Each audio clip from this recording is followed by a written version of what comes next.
পোহৰৰ উৎসৱ দীপাৱলীৰ আটাইলে বহুত শুভকামনা। আৰু ফেষ্টিভেল বুলি ক'লে ঘৰত অকল কৰ্মব্যস্ততা আৰু চাৰিওপিনে অকল উলহ মালহৰ পৰিৱেশ। ভাবিলোঁ আজি এই দীপাৱলীৰ দিনটো আপোনালোকৰ লগতো শ্বেয়াৰ কৰোঁ।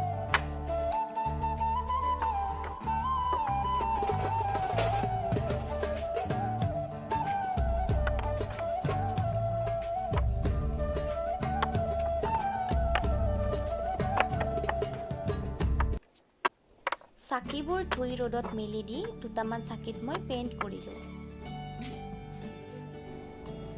পেইণ্ট কৰি মই এনেও ভালে পাওঁ, সুবিধা পাবহে লাগে। ইমান এটা ভাল নহ'লেও ভাল দেখাবলৈ চেষ্টা কৰিছোঁ।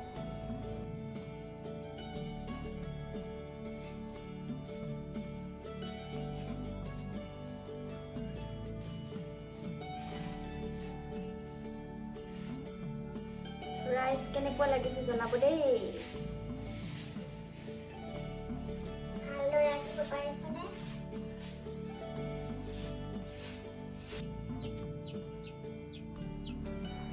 ৰংগলীৰ মাজত দিবৰ কাৰণে এইটো চাকি পেইণ্ট কৰিলোঁ।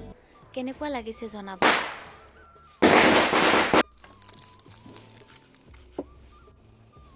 আৰু এইফালে মই চাকিবোৰত তেল দি শলিতাবোৰ লগাই থৈ দিলোঁ।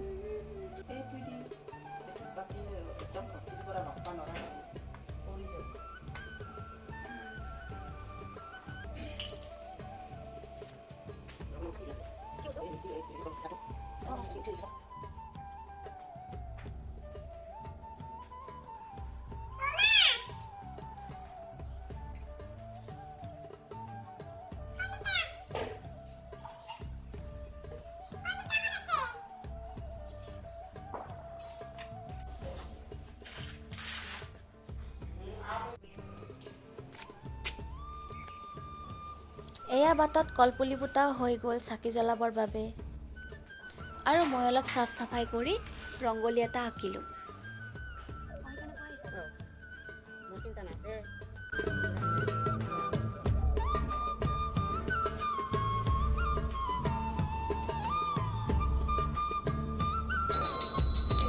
গধূলি মায়ে লক্ষ্মী মাক পূজা ভাগ কৰাৰ পিছতে চাৰিওপিনে চাকিবোৰ জ্বলাই দিলোঁ।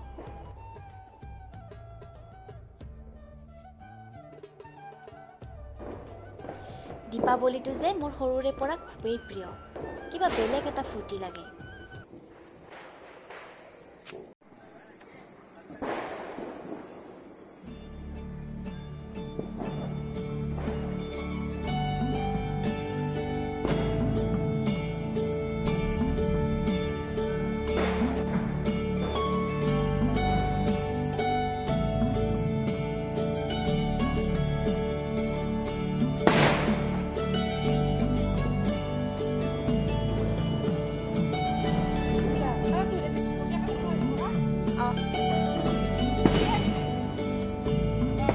চাৰিওপিনে চাকি জ্বলাই আমি ওলালোঁ গাঁৱৰে কালী পূজাখনলৈ বুলি।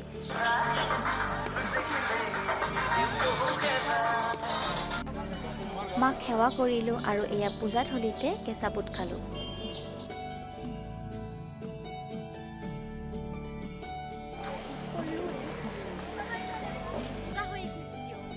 আৰু পূজাৰ পৰা আহি মই লাগি গ'লোঁ ডিনাৰ প্ৰিপাৰেশ্যনত। আৰু সৰুৰে পৰা দিৱালী হওক, লক্ষ্মী পূজা হওক, ৰাতি আমি ৰুটি ঘুগুনি খাওঁ।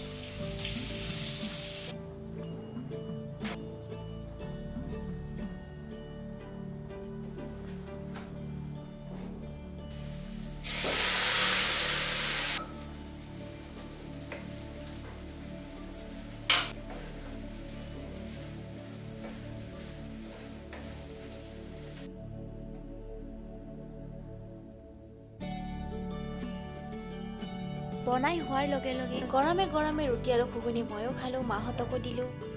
আজিৰ ব্লগটি ইমানতে সামৰণি মাৰিছোঁ। পুনৰ লগ পাম অন্য এক ভিডিঅ'ৰ সৈতে। তেতিয়ালৈকে সুস্থ থাকক, সবল থাকক। ভিডিঅ'টি যদি চাই ভাল পাইছে লাইক কৰিব, শ্বেয়াৰ কৰিব।